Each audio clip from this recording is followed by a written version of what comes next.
Good evening, gentlemen and ladies. News just in regarding the former hip hop radio DJ Tim Westwood. Going straight in. According to The Guardian, former Radio 1 DJ Tim Westwood charged with 4 counts of rape. The former BBC Radio 1 DJ Tim Westwood has been charged with sexual offences against women, including 4 counts of rape.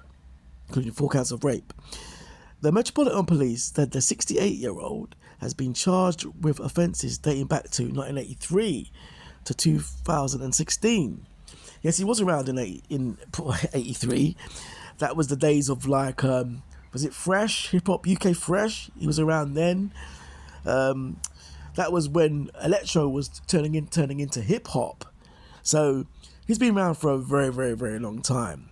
And obviously around that time, I think it was LWR radio he was on, then early Kiss FM, and then, Capital for quite a while back in the day. So, he's been around.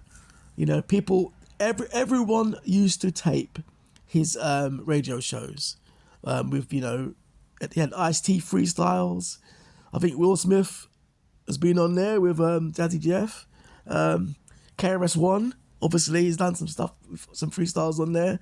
All the old school MCs, Ice-T, all the old school MCs done some heavy freestyles on there. Black Moon, Smith & Wesson, okay? But yeah, so basically, so officers said their investigation remained open and urged anyone with further information to come forward.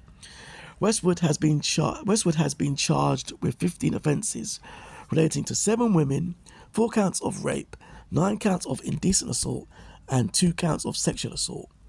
The alleged offences include the rape of a female aged between 17 and 18 in London between 1995 and 96, as well as an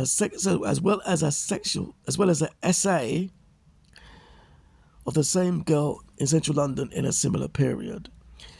He's been charged with the R and essay of a female aged between 17 and 18 in London between 2000 and 2002, and the R of a woman in her 20s in London in 2010. What was the litany here? Other charges, I'll summarise. Other charges include indecent A of a 17-year-old, the essay of a woman in Vauxhall, the essay of a woman in Stroud, and most recent offence was the essay of a woman in her 20s in Finchley. Okay? So, to be honest, from here, it's not looking good. It's not looking good at all. So basically, let's go into this, shall we? Let's look into this. Okay? Now, the thing here with our folk, this is the thing with our folk. We invite everyone in. Everyone, we open the door to everyone. And it's not so much that, but the bigger issue is this. We invite everyone and we push them to the top. And we are the only people that do this. Because when we enter their arenas, that's if we're allowed in. More time or not, we're not. We don't get pushed to the top at all. We're at the bottom, or if not, we don't get put in at all.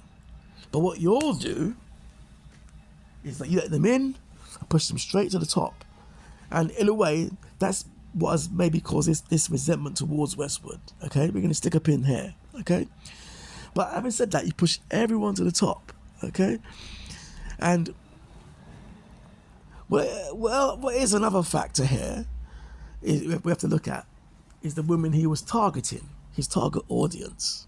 Okay, and with Westwood, okay, we know that he he's obviously in the environment of Afro-Caribbean people, and it's been said that he has a predilection for dark-skinned females, okay, or black women from that group, okay. I'm talking in a way where it's totally neutral, okay. So basically, so obviously he likes the black things. And what makes it easier for someone like him is the fact that some of these women have this it's like an automatic thing, you know. It's like I said in my original version of this, which I had to put to the side, didn't come out right. But like I said in the original version, it's like with some of these women, some of these women have this thing where they just navigate towards what they believe to be just, I guess, Caucasian. Yeah, Caucasian. They navigate towards the Caucasian man, and it's not.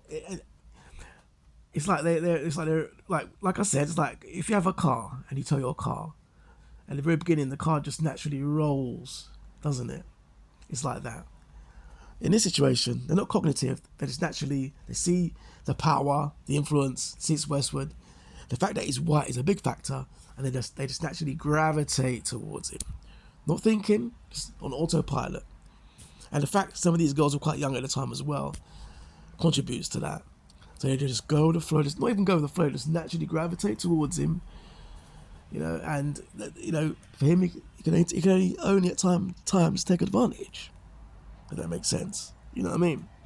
So obviously, what's happened here is that's what's occurred, and in some instances where things have gone down, yeah, when he's doing his thing, yeah, we have to remember one key thing in all this, yeah. When he's obviously, because she's come to him, okay, so when she's navigate towards him, in some cases, whatever, we're talking about the act of R here now. And the act of R here now is the most hideous thing someone can do. That's when you're on bottom of the barrel. But hey, in this scenario, this is what I think has happened. Because I'm gonna say what I'm gonna say when I go in a bit more into this. Because I have actually spoken to Westwood. I kind of know Westwood from back in the day. And to be honest with you, like I say, I'm gonna make some linkages. The Westwood that I've spoken to and engaged with, and even the old school heads have said this, he's just a cool, down to earth, just a cool dude. Okay? Let's keep it fair. Keep it 100%. I know a lot of the commentary on here has been very negative, anti-Westwood. Maybe it's because he's Barry White or because he's Caucasian white. Maybe it's because, he's got the power in hip-hop. We put him to the top, and some people resent that. Many factors. They just don't like him, full stop. But what I'm going to say here is people think he's cool. Just a cool dude from back in the day. And like I said, we're going to try and make a few linkages here in terms of behavior to assess if this may or may not be the case. But it's been a few snippets of online regarding Westwood.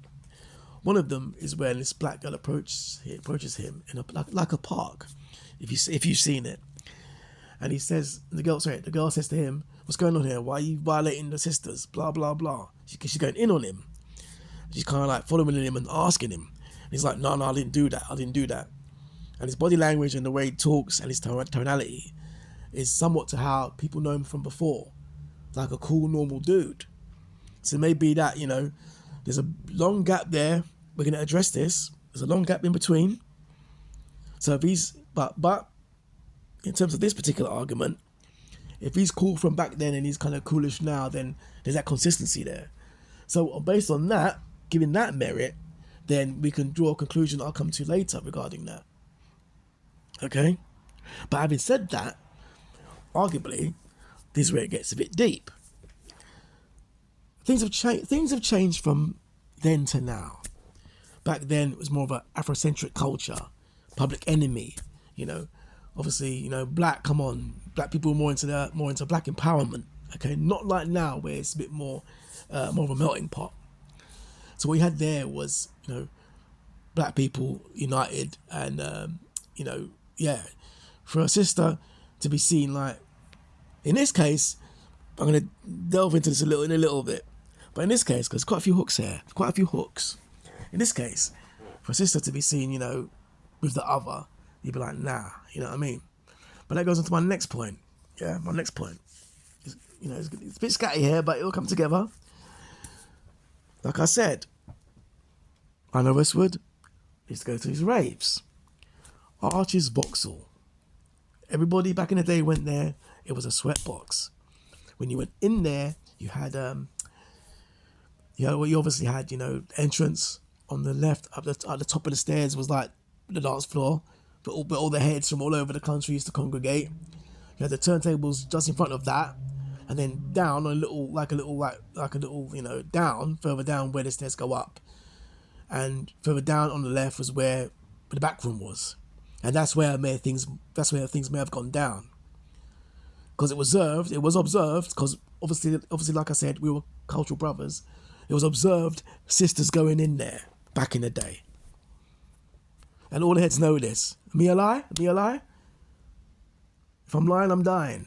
But back in the day, a lot of sisters used to go into there back in the day, and I'm going to say this. I don't want to purge anything or say anything purgatory here, but heads used to go in there, and girls used to come out, and there's a bit of some of them come out, a bit distressed. Let's not forget another thing I'm going to say. Key point. Back in the day, Westwood's boys, his little crew, they know they are. I know them guys. They used to congregate outside the front of Westwood. Remember? He had his Jeep. Am I right? See, we're going back now. He had his little Jeep. They just congregate outside, and all the heads, like the known heads from just congregate outside and just chat. You know what I mean? So I'd be out there chatting to a few heads, and yeah, that particular crowd of those guys, yeah, I mean, they're going to rave, and more time they'd go to the back and then come out and party it up. But I say that to say this: if there was any bad or any extremely bad shenanigans or wrongdoings going on back there, I'm not saying that on the premises he was doing anything, but if there's anything going on back there, they would have said something, and then they would have dealt with it. Or maybe they might have partake. We don't know. But if anything extreme to go down, that's something that needs to be considered. You know what I mean? But ultimately, what all the old school heads are saying is, he said, roll up in his Jeep, bring his little records, do his little thing, and then he'd bounce. If I remember rightly, it wasn't even him on the decks. It's another guy to chat to on the decks. Westwood used to come out and just, put a few words, a few voiceovers, and then bounce. You know what I mean? But yeah, so that's that. But in terms of Westwood, it's an interesting one. There's been rumours bubbling around for quite a while, on the scene regarding what's occurred and his history and what possibly could be the case. Okay, but having said that, we need to look at the other side of the coin. All right. Now, what could have happened here is, we know the community, we know the scene. A lot of these people love attention. Okay. And sometimes there's a ripple effect. There's a ripple effect. Some people say something, other girls are like, yeah, me too, kind of thing. You know what I mean? And yeah, it just bubbles from there. So what may have occurred, someone may have happened to someone. People are like, rah, Westwood did that. And other people other girls looking in might be like, rah, she's getting attention out of this. Let me up on this. Yeah, me too, back in the day. Because she's a mother now. Don't forget, she's a mother now. She's got a son. You know what it is more time. And there's also the element of buyer's remorse. It's like a woman may have done something with him back in the day, and now as a big woman looking back, she's like, nah, felt ashamed. So her coming forward may not just be because she felt ashamed, but it's a sense of redemption for herself. That makes sense. She's trying to redeem what she did, trying to redeem herself for what she did back in the day, in her past. So these are all factors. I'm not saying these are all definites, but knowing the mentality, knowing how you all get down, these things have to be taken into consideration. You know what I mean? But yeah, did he get shot at one point? Again, no one actually knew the history behind that. It was rumoured on the street that it was because he was playing negative music and people weren't having it. So they thought, they'd let off some shots in him. But ultimately, it could have been something else. It may have been that he was tampering with, a younger female. And as a consequence of that, people are like, right, okay, let off some shots. But as it stands, back to my point of consistency, which I'm going to challenge now.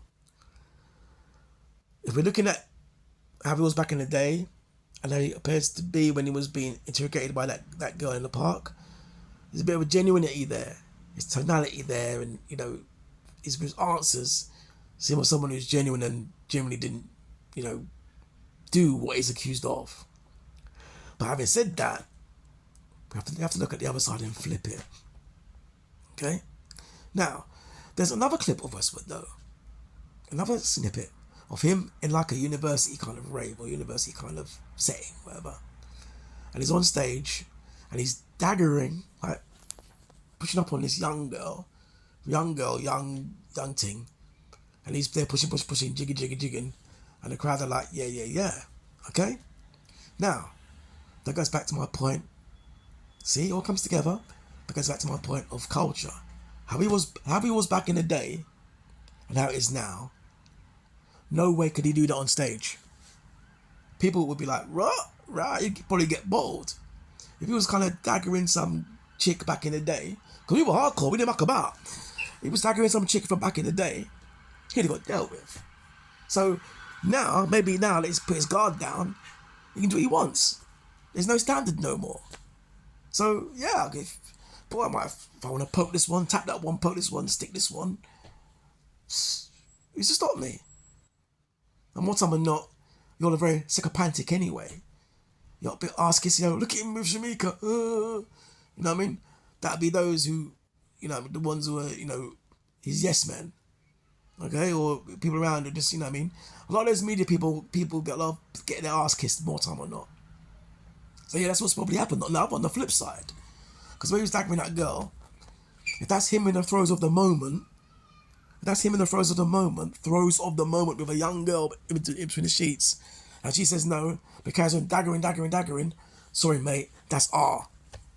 Sorry mate, that is R. And it is what it is. You know what I mean? Yes, I understand there's a lot of dislike for him because he was white Caucasian, seen as a culture vulture, and it was said that he blocked a few people's careers. Okay? A lot of people resented him for that. You know what I mean? Because he was blocking careers and he was running things.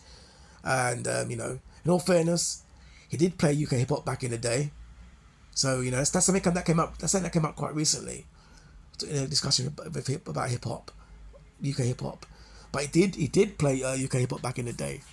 You know what I mean? But that's a digression. We're talking about him and this R charge here now, this grape charge, as you lot say. But another thing that bemuses me with regards to y'all, before I wrap this up, remember this is the second edition of this. The other thing that bemuses me with regards to y'all is this kind of like, how can I put this? A little while ago, on like Facebook, there's a big campaign when Westwood took over DJ 279 on Capital Radio, I do believe. People were like, what? Westwood can't take over that. It's 279. It's our boy. And it's a big thing. 279. It's all over, like, it exploded. You know what I mean? Even people like who aren't even into hip hop were seeing all that. Because people are saying, no, it's like, it's like a sacrilegious thing. No disrespect to DJ 279. No disrespect to him at all. But, my point is that I said to say this, that y'all have some kind of bigger outrage and emotion being shown with regards to that than opposed to what he was doing, probably been doing with this girl. Okay? That's what I'm saying. So, it goes deep. There's a lot more to say regarding this. But yeah, I remember that. There's a big furore online regarding that. was like, rah. People say, nah, that's it now. Because that was a, you know what I mean? They weren't having it, as it were. But, you know, it is what it is. And, yeah, so weighing all the options up from what I've seen, weighing all things up with regards to this. Because there's a lot of allegations. But like I said, a lot of those allegations may be a snowball effect of people that, you know, have it in for him, and girls saying, or girls just had a little dalliance with him, and but people just didn't just like him, and they're just saying me too now. And obviously we're looking at the behaviours, how he was back in the day, how he was now, using both examples. The one in the park with that girl, he questioned him and he seemed quite genuine there, like he was back in the day, and how as people know him. But having said that, when we look at the snippet of him daggering that young girl, nah, that's a young girl, man. That's you're a big grown man, a big fully fledged grown man with some young filly, and you're like daggering it up. And believe you me, something tells me if that was an in-bed scenario and he's daggering a girl like that, she's like, no, stop. Man's gonna be carry on ploughing. And although things may, like I said before for the last case, although she may depart and skin and grin and exit the situation, somewhere in the subconscious, she may be thinking, nah. I said no, and he carried on. So if she's bringing that forward 25 years later, then boom, you're bang to rights. So yeah. Anyway, yeah, it is what it is. What do I think will happen? This is what I think. The evidence is strong, but I think he'll bust case. As you all say, I think he'll bust case. Why? Let me address that maybe in another video or in the comments, maybe if there is any. But you know, there's a lot there. What I'm saying is, probably will bust case, simply because it's, you know what I mean, it's Westwood. It still has a bit of clout, and it's the sisters, isn't it? And as we know, it's been said,